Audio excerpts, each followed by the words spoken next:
Paul, thank you so much for joining me on the ODAAT Chat podcast. Arlena, it's great to be here. How are you doing?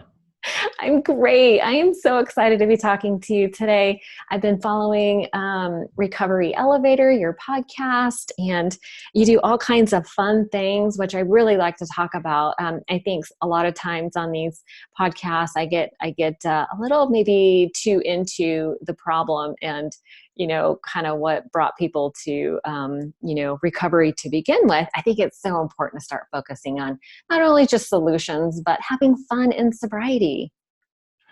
Totally agree with that one. Thanks for having me. And Arlena, I had you on my podcast, and your episode launched on July 29th. You rocked it. You knocked it out of the park yourself with ODAAT podcast. It's a pretty cool project you got going on yourself. You're doing fantastic work. Oh, thank you so much. Well, listen, I certainly have a soft spot in my heart for people who are trying to bring the message of recovery to the masses. So I really appreciate you for that. Listen, we're going to have to talk about your sober trip in January to Asia, because that sounds like, you not only, so here's the thing, we get sober, right? And then what do we do with the rest of our lives? Let's not dwell on the past. Let's have some fun and live lives of good purpose. So can we just start out with just talk a little bit about your trip to Asia? Absolutely. Let's get right into that. So in 2014, I was a chaperone for my buddy who had taught a social studies course about the Incas. And he was able to take his high school class to Machu Picchu. And we did the Inca Trail. And he's like, "Hey, Paul, you want to be chaperone? Free trip, 2014. I'm like, "Hell yes, let's do it." Went down there. And I was struggling at the time. And I did everything in my power to stay sober before. And I think I had a couple weeks of sobriety before. And on the airplane ride down there, I wasn't able to sleep. And I justified to myself, I was like, well, tomorrow I'm going to have to be on point. I need to sleep. So I'm going to have one glass of wine on this overnight flight to Lima, Peru. And we already all know that that didn't happen. One glass of wine, one glass turned into like 5 on the airplane. And then I had a 6-hour layover, overnight layover in the Lima International Airport. That turned into 7 more beers. And then I fly into Cusco, get there like it's 6:30 a.m. And I walk past the guy who's holding the sign that says Paul Churchill, like my taxi driver, walk right past him, go to the bar in the airport. It's like 7:45. I drink, I think maybe like my 10th drink. Oh man.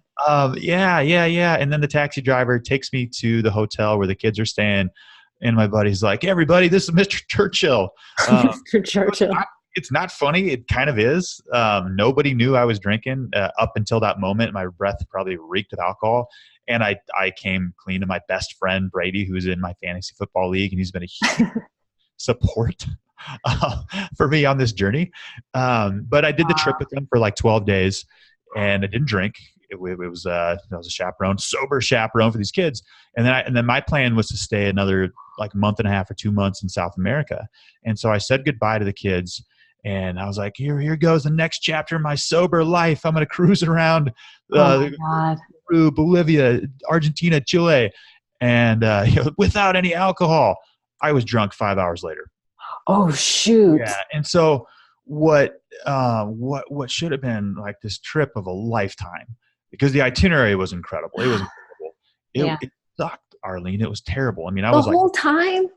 Like I did the cognitive discourse gauntlet with that. For example, like I did 3 days in Bolivia without alcohol. I did a tour. Were you miserable though? Well, here's the thing, like alcohol wasn't served. I did a jungle tour in the Amazon, on the Amazon River. There was no alcohol.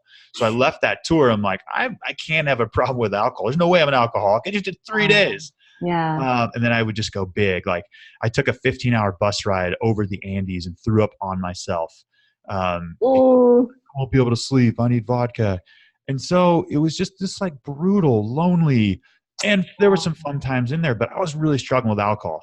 And so everybody loves to travel. I think I do. I'm sure you do too. And that's where the idea of sober travel was born. I was like, wow, what if I could do this with other people who didn't drink? Now, I had no idea how to put the pieces together. I had no idea at that moment I was going to start a podcast probably 10 months later called Recovery Elevator. No clue. And then what we did is, people started to ask like, hey, we can do meetups, we can do retreats, we can do trips. And so we did our first sober trip last year back to Peru. We did the Inca Trail. There was 25 of us who did the Inca Trail, visited Cusco. Oh, that's amazing. I hear it's very spiritual. Yeah, the Sacred Valley, it's an energy vortex, and there's two of them on the planet. Are you serious? That's a real thing? Yeah, there's several of them, but these are two big ones, and the opposite one is in Nepal. If you were to put like a straight line through the planet Earth, the globe, one would go through the Sacred Valley, and the other one would exit a city in Nepal. There's a lot of energy. It's an energy vortex. Sedona, Arizona, is a city that has a lot of energy. Yeah, and so we did this trip, and it was incredible, right? We get up early, and we do things that we don't drink. Like we actually go and travel, and we use the full 12, 15 to 18 hours in a day, where we've all been on these trips where we want to go travel, but then wait a second, I'm hungover for half the day, or I'm sleeping until noon or 10 a.m. So half the trip's even gone. And some of us, including myself, we've even had trips where the whole thing is just wasted.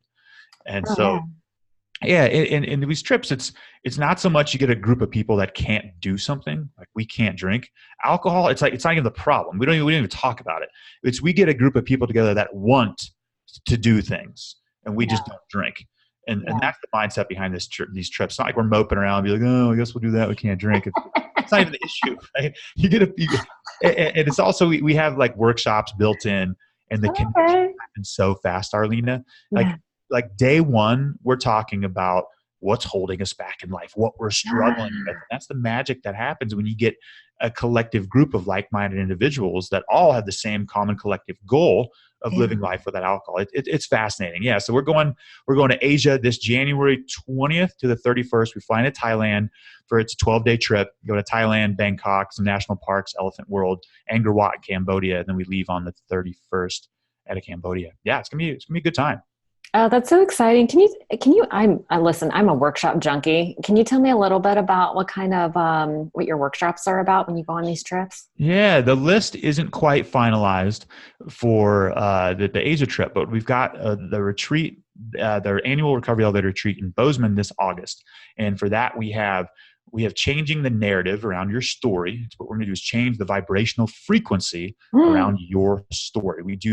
I've got a meditation guru coming in. Her name is Elaine Huang from Embodiment of Freedom. She's going to be doing an 1.5-hour meditation workshop. We're doing breath work. I've got Clarity Breath Work certified workshop presenters coming to do that. There's 3 others that we're going to do. I'm trying to think what they are off the top of my head. Where's Bozeman? Bozeman is in the southwest corner of Montana. Yeah. Oh, we're also doing a somatics, a Hannah somatics licensed practitioner is doing that. It's calming the mind using your pathways to your central nervous system. Another one is we're doing brain spotting, which allows you to drop into spots in the brain and body where past traumas are stored and releasing that energy. And so the workshops are awesome. They are. However, I want to be clear, they're completely secondary to the relationships and the connections you're going to make. Does that make sense, Arlena? Oh yeah, absolutely. I mean, once you go through an experience like this with somebody, I feel like it bonds you for life, not unlike, it's interesting. It's like when you go out drinking, it's a very bonding experience. Like I'm a sales girl, right? And they always tell you to take your customers out.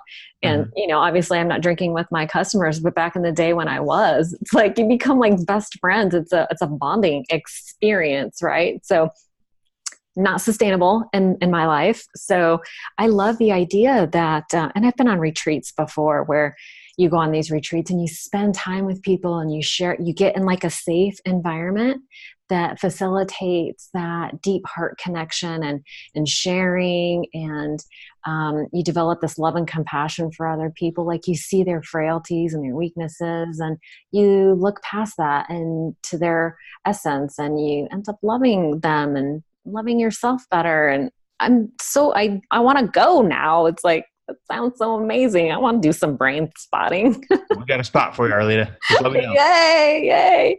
Yeah. And you're not that far from me now that I'm in Idaho. 8 hours. Sweet. Listen, I am super pumped. That sounds really exciting. And for those listening, I'll obviously leave links in the show notes. But if they just want to jump over to your website, it's at Recovery Elevator. Is that right? recoveryelevator.com. At the top right-hand corner says events, and you'll see Events. there. Yeah. We like events. We like Woohoo. events too. Awesome. Well, listen, let's take a little step back. I'm so interested in family of origin stuff. That's usually where I'm like, I have 1,000 questions. But why don't you walk me through sort of, your family of origin, and then maybe kind of get into a little bit about, when you started drinking, why you started drinking, and maybe sort of the cause and effects of all that for you? Absolutely. Okay. Grew up in Salt Lake City, Utah. And this is somewhat important because it was a big part of the why I drank. I was one of a couple non-Mormons in a school of over 1,200 kids, and had to blend in. I did. Nothing wrong with Mormons. Incredibly nice people. However, there were some traumas in there that I didn't fully realize or process till later on in life. Some major people pleasing skills and techniques were developed that were extremely beneficial at the time. However, later in life, they didn't serve me as well, and I needed to address those later in life. And so I started drinking when I moved to Colorado at the age of 13. And I'm a firm believer that addiction is multifaceted. Yes. It is underpinnings to so many different things, biological, partly genetic. I don't think it's a full-on like 100% genetic thing. In fact, I think it's more environmental than genetic. And another thing that I've been harping on for a long time is enhanced dopamine receptors. So this is something that in our past evolutionary traits would work in our favor. So some people experience things differently. This is just normal. Some people experience heat differently, experience ice cream differently. They taste things differently. And one common response when I've asked over 250 people on my podcast, what was it like when you first drank? That we experience alcohol differently. And I feel that's due to enhanced dopamine receptors. It was like I got this nostalgic, wow, the euphoria. Like, this is what I have been missing. While other people who don't struggle with alcohol, it's like, all right, well, I didn't really get it. Beer didn't taste quite as good as my Diet Pepsi or my Pepsi or a Slurpee. But for me, it was different. And so I loved it from the start. Now, I was a normal drinker, or shall I say, I didn't have a problem, or I didn't question my drinking till the age of 22. What that means is I could take her or leave it. And what that means even a layer deeper is I never asked the $1 million question of, do I have a drinking problem? Which essentially simply asking that question answers the question. It's just people who don't have problems with alcohol, they rarely, or if ever, say, I wonder if I have a drinking problem. They don't ask that question because they don't have a drinking problem. So I started to ask that question right around the age of 21, 22. I had a rough summer where I had my heart broken in a relationship, and I used to be in bands. I played guitar in bands. We not toured, but we played a bunch of venues and clubs in Hollywood and LA and San Diego and Santa Barbara. That band broke up in that summer of, I think it was 2004, 2003. And I was working at the Orange County Fair parking lot duty, rough job out on the black top on a hot summer day. And I remember the first night I came home and drank a 6-pack of Michelob Ultra Solo. And I was like, all right, this medicine, this elixir, this works. And I rolled with it for a long time. And I've always been an entrepreneur, kind of an out of the norm. And I had a finance job lined up after college. And I said, screw this. I recently studied abroad in Spain, loved it, and I wanted to go back and open up a bar. Open up a bar in Spain. Yeah, seriously, right? Sure, of course, why not? Yeah, that's pretty traditional. Finance, bar, same thing. Yeah, I mean, I actually did major in business and Spanish, so it does make perfect sense. Yeah. Look at you. And I saved, I think like almost $30,000, and I borrowed. Good for you. Yeah, I borrowed a little bit more from my parents, some more from a friend. I went out there to Granada, Spain, and I bought half of a bar with a Spaniard named Romo, and owned and operated a bar for almost 3 years, and it was the best, worst time of my life, Arlena. Best worst time because you had all the access to the alcohol and you were the man at the bar. I bet the ladies loved you. Yeah. I mean, that stuff was everywhere. It was great. I was 24, I think, and people would be like, "Wait, how old are you? And you own a bar?" I mean, yeah, it was crazy. I was on top of the world. You're a fucking baller. Good for you. Top of the mountain, right? Usually what happens when you're at the top of the mountain, you fall off the top. And that's exactly what happened. Right around like, You tumbled all the way down. I got it. oh, like all the way down. And it all had to happen. But yeah, I found myself totally addicted to alcohol, was unable to sleep. Uh, What kind of consequences were you having? Were you like blacking out and obviously being sick and you yeah, yeah. So I mean, I was blacking out like 5 to 7 nights per week, totally know? justifying, saying, "Hey, Arlena, look, this is normal. Arlena, I own a bar. That's what bar owners do. Yeah, yeah, they, yeah. they drink all their inventory. They black out every night. They give half the bar away, and they have a shitload of fun. This is totally normal." It Right. wasn't normal. And you used the word it wasn't sustainable. It wasn't. And one night I got in a taxi cab and said, "Go to the hospital. I'm having a heart attack." Go to the hospital. The guy's like, "Dude, you're not. It's a major. You're having a panic attack." Um, Anxiety, yeah. they feel the same apparently. Gave me a Was benzo, and they was calmed the down. anxiety something that you had struggled with before or like in high school and stuff, or is You this new to know, you? not really. Not really. I mean, some anxiety is healthy, right? I had like a normal, healthy level of anxiety, Right, right. I think. But But a heart attack kind is not good. yeah, yeah, yeah. That's not good. That's And bad. so that was it. And I got on the phone at like 3 in the morning. I was like, "Mom, I can't beat this." I had no idea what was going on. So I went back home for a month, almost made it 30 days without alcohol, and went right back out to Spain, picked up right where I left off. I mean, I had some rituals that were at the time, I was like, "Oh, this is normal." Again, I mean, I wake up at 6 a.m., walk across the street, get 2 beers and a box of wine and drink them all within 15 minutes, just so I go back to bed and sleep till noon or 1 or 2 p.m. That was my norm for like a year and a half. So I ended up walking away from this bar from Spain. Smartest decision I've ever made. Had to take the ego hat off, swallow a lot of pride. Went Mm. back, moved in with the parents. Assumed my drinking would not have made the trip with me. It did. Geographical cures rarely work. Made another geographical cure to Seattle, where I went to grad school at University of Washington. That brought me to beautiful Bozeman, Montana. And in 2010, I was starting to wisen up. Actually, 2009, I was starting to wisen up, say, okay, maybe it's alcohol. Maybe it's not anxiety. Maybe it's not depression. Maybe it's not all these other issues, ADHD, that psychologists, psychiatrists, whoever I talked to would tell me.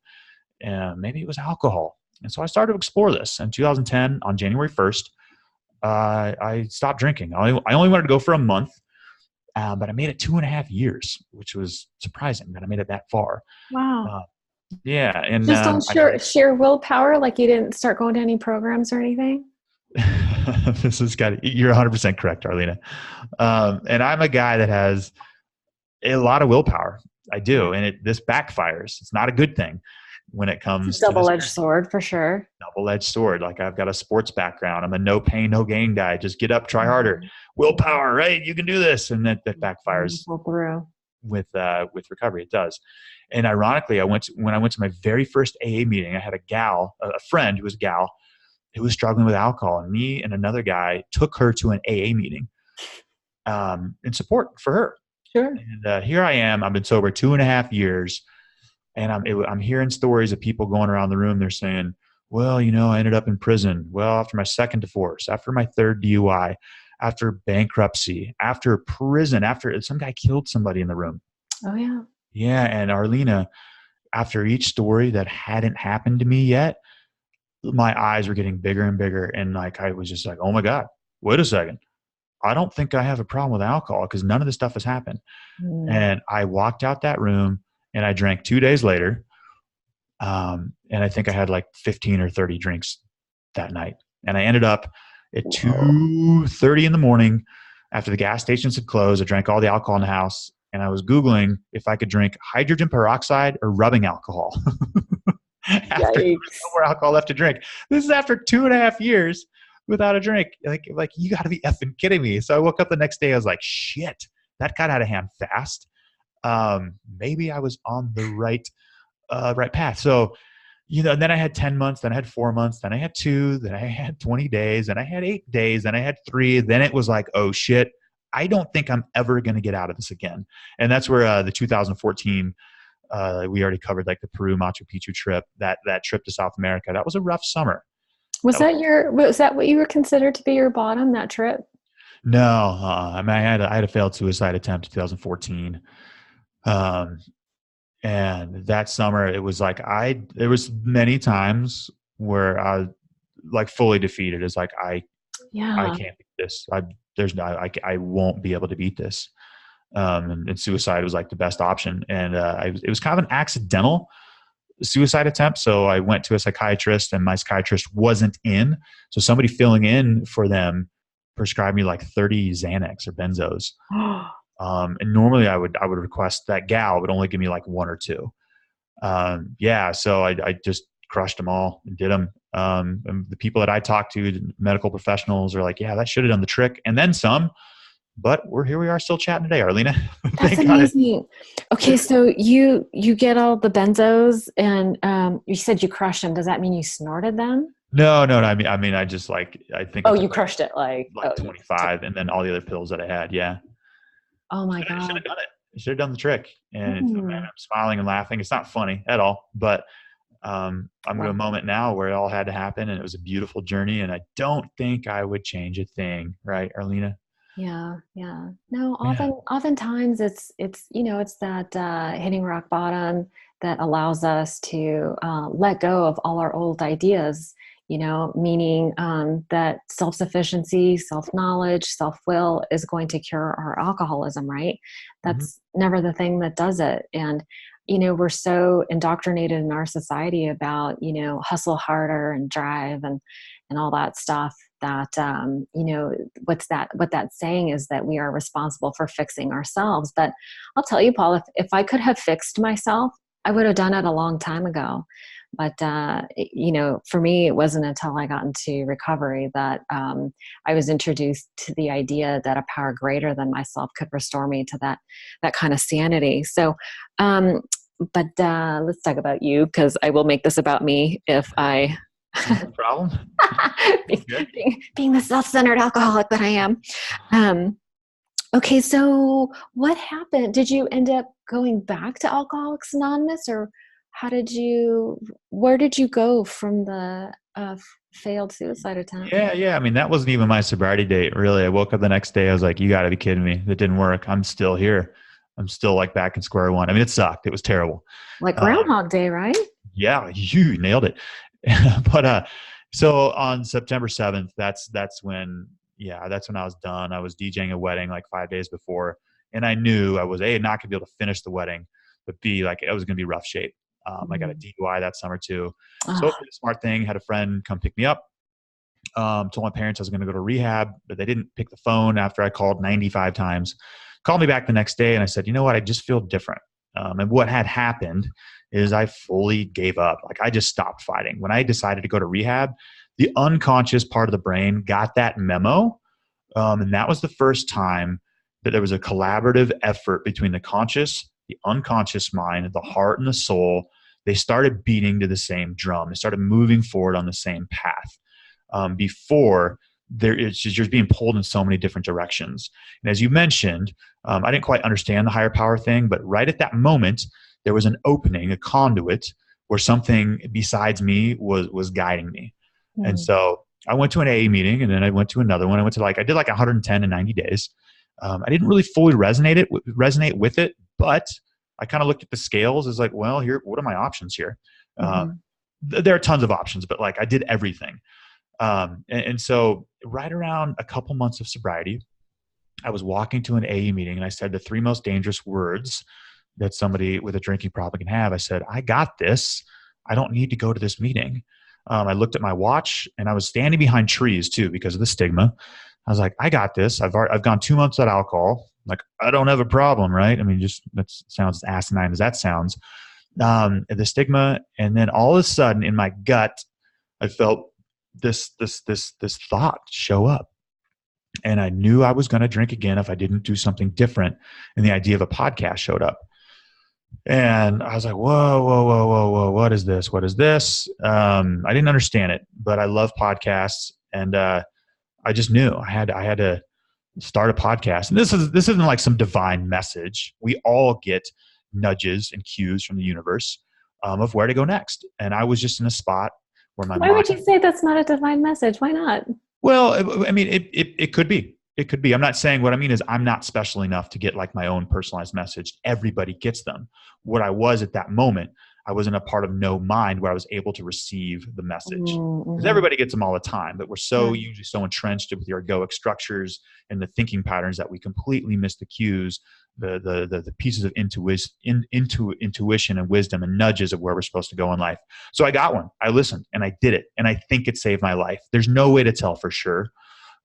It was a risky gamble, Arlena. I started this podcast at like 5 months sobriety. Mm-hmm. And there was a lot of pressure, right? But perhaps I needed it because we're talking today.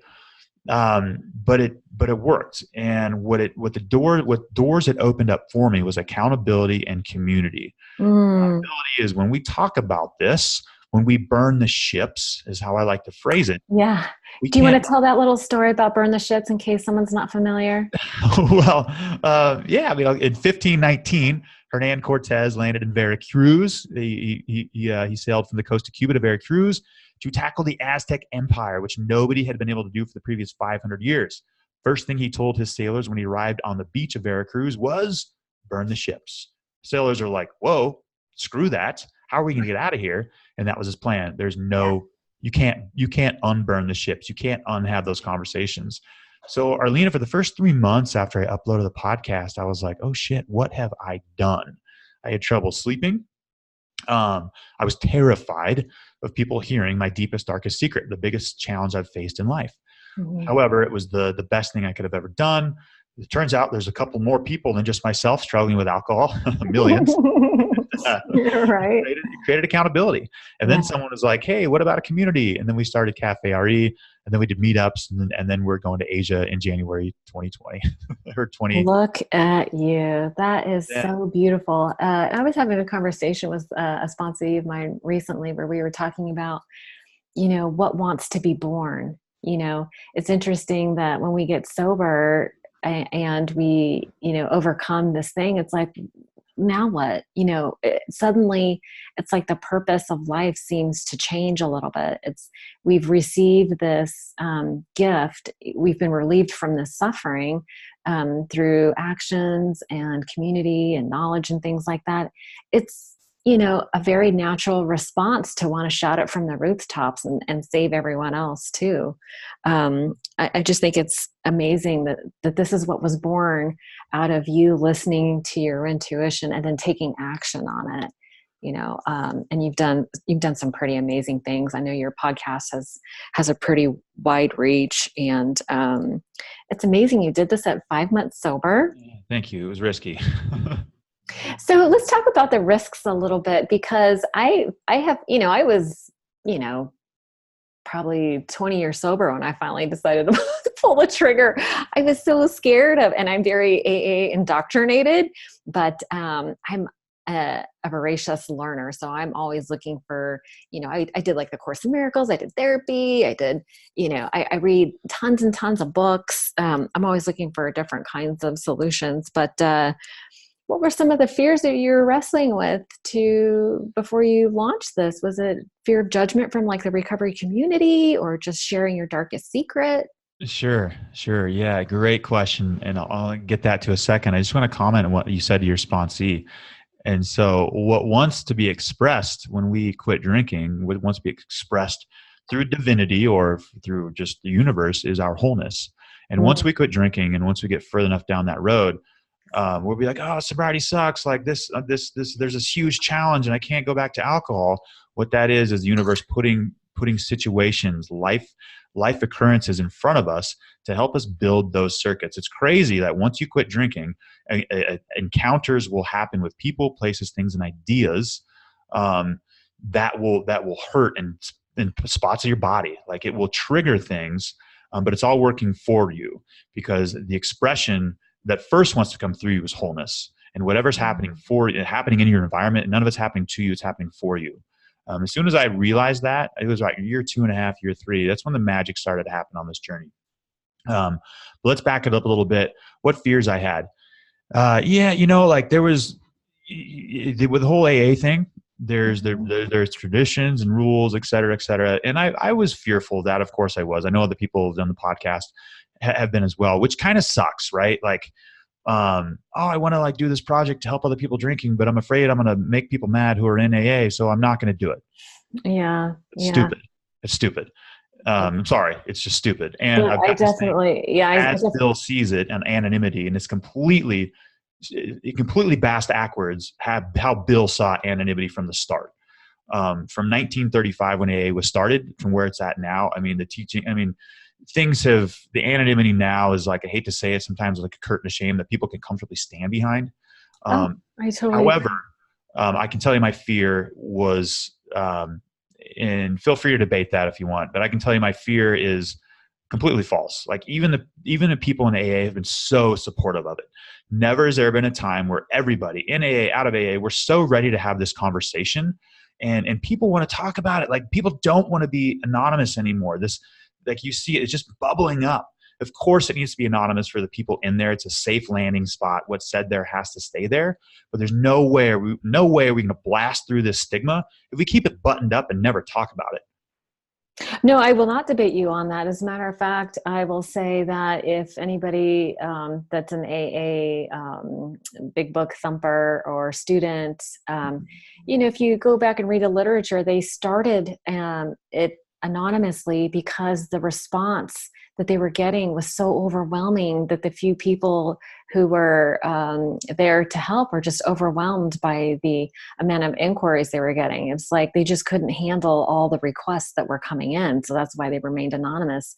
It wasn't to hide behind the curtain of shame, like you were saying. And I think that's what it's become. It's sort of a paradox where people go to therapy because you can talk to a therapist in confidence, like they're legally bound to keep your secrets, right? You need a safe place to air out all your bullshit because all that shame, that's what keeps people from being honest. So it's kind of like, it's one of those double-edged swords, right? You need a safe place to talk, right? But I think they're confusing. I think it's time to change some of the traditions about anonymity. Mostly because mainstream media is telling our stories. And I feel like we should tell our own stories. Like we shouldn't allow an interpretation of our stories to hit mainstream media. We need to be able to speak for ourselves. So that's kind of why I decided. I totally agree with that. That's why I decided to do it. I actually had a girlfriend. I was wrestling. Like I had one of those inspired ideas. It's like one of those. It was like this idea that came on my heart, and it was like, I really want to do this. I had been doing a sales podcast, and I really wanted to do one recovery, but I was afraid of what my community might say. And then I had a girlfriend that passed away. She was at an AA meeting at 6 a.m. and died at 9 in a car accident. Whoa. And she and I were about the same age, and I thought, I cannot let this dream die in me. You know what I mean? It was like one of those things that wanted to be born. And so I decided to, break through that fear and do the podcast anyway, even if people in my community were going to be mad at me. And I was like, well, they can't stop me. Arlena, how many people are mad at you? 0. Yeah. There we go. Zero. Now I will, to be fair, the hardest part about doing the podcast is actually like the most criticism hardest part is people in recovery. And I thought it would be like big alcohol. I thought like Budweiser would send me an email and be like, shut your fucking podcast down. Or normal drinkers being like, Paul, you're such a loser. Like, it's just not the case. People who don't understand alcohol, but they hear about the podcast, or they don't have a drinking problem. They're like, holy shit, you do you. What's the name? I'm going to send the link to your podcast to my cousin who's struggling. That's okay. Like, and sometimes I get emails of criticism. People want to help, and I'm just interpreting that wrong, and I get defensive. But there have been some struggles and challenges with it, like anything. Really, like it's not sure. Yeah. No, I haven't really had any blowback. A couple of people have sort of, long timers in my community being like, oh, maintain your anonymity. And I'm like, I wasn't anonymous about my drinking. I was great answer. You know what I mean? I completely made an ass of myself while I was drinking. I'm a stand-up person today. Why wouldn't I be proud of that? Absolutely. Yeah. And things change. Times change, and times are changing. It's okay. Yeah. I think eventually somebody's going to pick up the banner of the traditions and maybe, take that out about maintaining anonymity at the level of press, radio, and film. Yeah, and by the numbers, a guy named Lance Dode, the Sober Truth, by the numbers, it's a stagnant program. Although addiction is on the rise, there's about 1.5 million members in Alcoholics Anonymous, and it's a stagnant program. It's an age. The age continue. I think it was average age is 43. Now I think it's 40. I don't know, but if they don't change their stances on some of these things, the program may become obsolete in the upcoming future. I don't know. Yeah. Well, I mean, I'll debate you on that. I mean, I don't think it's stagnant. I mean, I continue to go through cycles of the steps only because, um, as I go through the steps, I feel like that there's that old saying that if you work the steps will work you. Hmm. And it's a process, right, that I go through with someone else. And I feel changed after I complete them. And because I'm different on the other end, when I address them again, I get something completely different because I'm different, right? So, and it served me for 25 years and counting. And I take what I like, I leave the rest, but I do a multitude of other things as well. It's not the only modality of, healing that I utilize. And I had a fantastic sponsor my first year. Met with him every Wednesday at noon for a year. Fantastic guy. I can't mention his name out of his request, but yeah, love the program. Yeah. I hope it doesn't become obsolete, and I hope they make some changes. But if not, I respect the hell out of that decision too. Stick to your Yeah. guns. So tell me what you do. Even the big book talks about intense, there's nothing that ensures sobriety like intense work with another alcoholic, and you're in it up to your eyeballs. What do you do to maintain your sobriety now? Is it just your work carrying the message? Yeah. I Yeah, say great. yes. Yeah, great question. And so I'm kind of exploring this pickle of you can't do this alone. And on this journey, Arlena, there are countless paradoxes, countless pickles we can find Yes. ourselves in. There's so many, So um, many. so many. It's why recovery is so confusing. And I know. and I met with a listener. He was passing through town, and we had coffee. And he's like, "Hey, I just got a quick question, Paul. Like, you can't do this alone, but at the end of the day, like you kind of have to." And I was like, "You know what? You're totally right." Um, and what it means is it's internal versus external, and this is a concept that I've been exploring a lot this past year. So internal is where the connection will be bridged, and I feel addiction is an issue of disconnections where the heart and soul Agreed. disconnect, right? There's a disconnection with authentic relationships. There's a disconnection, there's self-loathing within, there's a disconnection with the mind, the body, and spirit. And we try to mollify this disconnection with external substances. The best solution the mind thought of was alcohol, and that worked for a long time, then it backfired. Okay, so we've got external ways to mollify the internal environment, and we can't do this alone. And the way most of us start when we get sober, including myself, is we can't do this alone, and we find external communities. We work with other struggling alcoholics. We work with other people who want to quit drinking. Great way, great start. However, this is still working with external items in our external environment to mitigate the internal turmoil, to bridge the internal gap. Like I said, fantastic way to start, and I don't think it'll ever end for me. However, you can kind of see the pitfalls with this. What happens if you move? What happens if you get in an argument with somebody? There's a lot of stuff that can happen. And so what I've been focusing on this last year is more the internal of going internal. And this is where the stuff of meditation comes into play, of sitting. I have sat, there's this bench by my office that I probably log 5 to 7 hours a week there. And Wow. at first it was tough, Arlena. It's tough. Like sitting solo by myself, like that's terrible. I was miserable. Mm-hmm. But I knew I had to push through that and just sit and be. And I've doubled down big time on meditation and just sitting and being with myself. It's okay to have a Friday night alone, me, myself, and a dog, just a campfire up in beautiful the forest of Montana. And so that's been a shift in the last couple of years of mine, is how I'm really building the circuits and getting my sobriety fuel of things that aren't contingent on external items. But like I said, I mean, that's how I started, was just everything was external. Yeah. Pastry. Reese's Pieces, money, other people that didn't drink, right? Everything was external. Yeah. Yeah. And I won't say I'm wisening up. It's just the body told me where to go next. And the body was like, okay, this is great, but we need to learn how to be still, to sit Yeah. silently and be okay and even enjoy it. Yeah. That's step 11. No, I think that's very common. Like when I first got sober, I was all about the community and the fellowship, and then we do bump up against other people that are like us. I mean, AA is not the hotbed of mental health, but we get to practice loving other people while they're expressing their character defects, which I think allows us to sort of find love and compassion for ourselves as we wrestle with our own.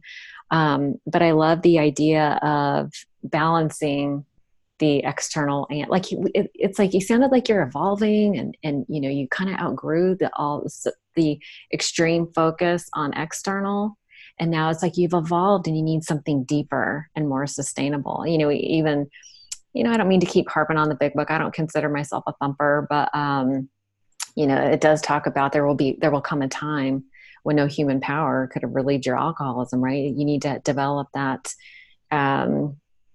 relationship, dare say, with like a higher power. And I'm just curious, where are you in terms of higher power? Like, how do you describe it or experience it? Maybe through meditation, or can you walk me through that a little bit? Yeah, Arlene, great question. So the 12 steps of AA it's not a religious program, despite I think 5 out of 12 or 7 out of 12 have a direct reference to God. It's not a religious program at all. Yeah. It is a spiritual program, 100%. Yeah. And I have not chosen to go down a spiritual path, but I am being fully pulled, and I have to listen. I can't ignore that. And I'm a firm believer that this is where we must go. And I don't want to say spiritual, but where we must go is internal.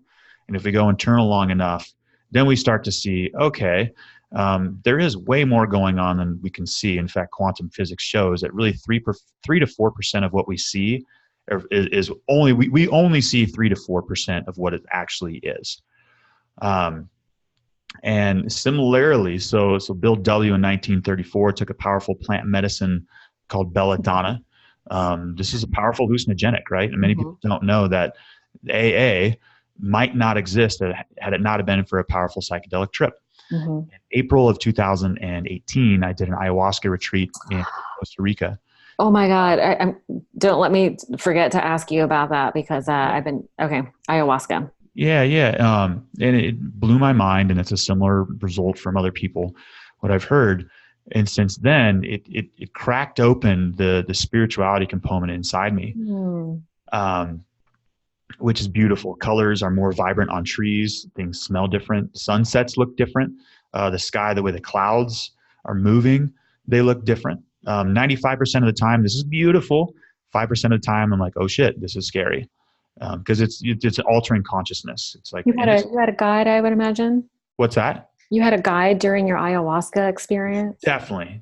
Yeah, I went to a place called Rhythmia in Costa Rica. Highly recommended. It's a 5-star resort. Incredibly gifted shamans. Ayahuasca is not the answer, but it will definitely give you some signposts of where to go. It's one of the most powerful, profound healing tool.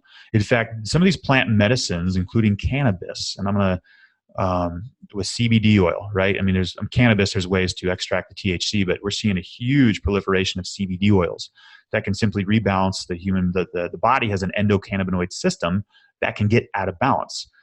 Some of these authentic CBD oils can do that. You know, plant medicine, cannabis is a powerful plant medicine in the flower format.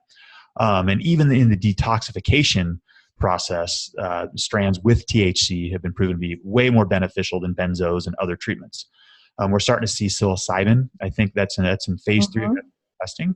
I think within 3 to 4 to 5 years, you'll be able to do a psilocybin guided trip with a therapist. And what they're seeing with the stuff to treat depression, anxiety, and addiction, they haven't seen these results previously. Iboga is a powerful plant medicine that comes from Africa. And they're seeing to treat heroin There's ibogaine clinics in Mexico and Costa Rica, and I think America will get their act together. They are with psilocybin, with some of these other plant medicines. And what it does, it allows allows your body and mind to do its own healing. You can get into an environment where you can almost lift the needle into those deepened grooves of thinking and actions and place the needle somewhere else. It's like a biological control alt delete. Mm-hmm. Yeah, and it blew my mind, and I was forever changed after that. Do you happen to follow Tim Ferriss, his podcast? He's funding an incredible amount of research with some organizations in the UK that are studying how the use of ayahuasca and ibogaine to treat severe addictions. Have you seen that? I have not, but I have not from Tim Ferriss, but I've read several articles about that. Yeah, it's pretty fascinating. I'll link some of these articles.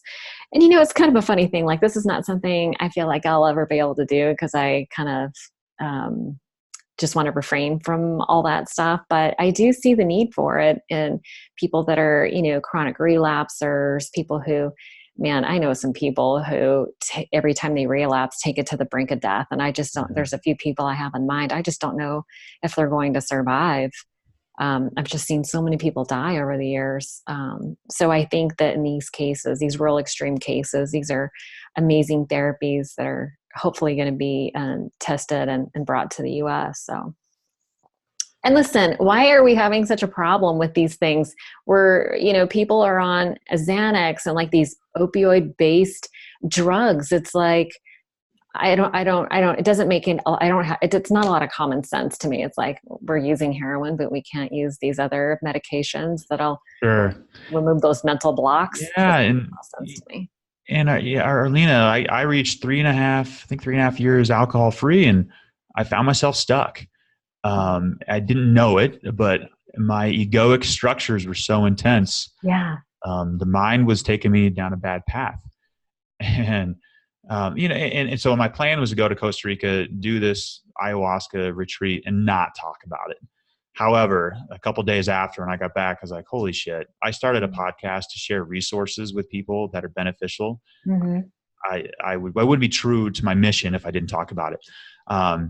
And on face value, like, you can see, like, wait, you're just going down and taking a drug to heal yourself? Like, that doesn't make sense. But what we talked about earlier, like how many people have emailed you and say your podcast is going against rules? I had a handful of people be like, how could you? I will never listen to your podcast. But like the overwhelming majority, including people in AA, were like, yes, I'm so glad. Like, even like you said, you're like, I might not do it, but yes, I'm so glad you talked about this. Because people more than ever right now are ready for alternative treatments. Arlena, I don't think we need to cover how abysmal the success rates are from this, how abysmal rehab rates are. Exactly. Even I hate to say it, the success rates in AA aren't quite as high as we think they are. And people are ready more than ever right now, because what we're currently doing to treat addiction is coming up short, especially Western medicine. I mean, their answer to treat addiction, you just mentioned a couple of benzos, antidepressants. I mean, there's not much. And jail. People are going to jail. Incarceration. Tough love. That's Western medicine's best medicine, is tough love. Doesn't work. Such bullshit. Yeah, no, it's not good. Yeah. Well, these are very exciting. Do you know off the top of your head what podcast that was that you shared about your experience? 170. Oh, look at you. That must have been a popular one, huh? Yeah. That was a fun one. Yeah. Okay. I'm totally going to leave a link to that one, because I think I can't wait to hear that. I haven't heard that one, so I'll leave a link to that one too. Listen, we booked an hour and I could talk to you forever. You have such, I really appreciate your thoughtfulness. You're clearly a really smart guy, and I love what you're doing. I love what you're doing. I feel like you're helping a ton of people, and you have such a great reach. And I'm so tempted to take you up on this offer to do the workshop. It sounds amazing. And Bossman, when is that? August 14th to the 18th, and it is. I just drove to Boise a couple weeks ago. It's an 8-hour drive, so. Oh, Yeah. you did. Who were you visiting? You were visiting a friend or No, something? we did a craft commerce, like a content creator conference. It was awesome. Yeah. Content. Oh, I didn't know about that one. Beautiful part of the country. Oh, nice. Okay. Well, that sounds very exciting. I'm totally going to check that out. But listen, thank you so much for taking the time out to be on my podcast and share your story with my listeners and all your experiences. I hope everyone listens to your podcast as well. So that's it. Thank you so much for joining me. Thank you for having me, Arlena. I've done a lot of interviews and you're very good at what you do. Oh, you're so sweet. Thank you so much. Thank you. All right. Have a great day. You too. That's a wrap.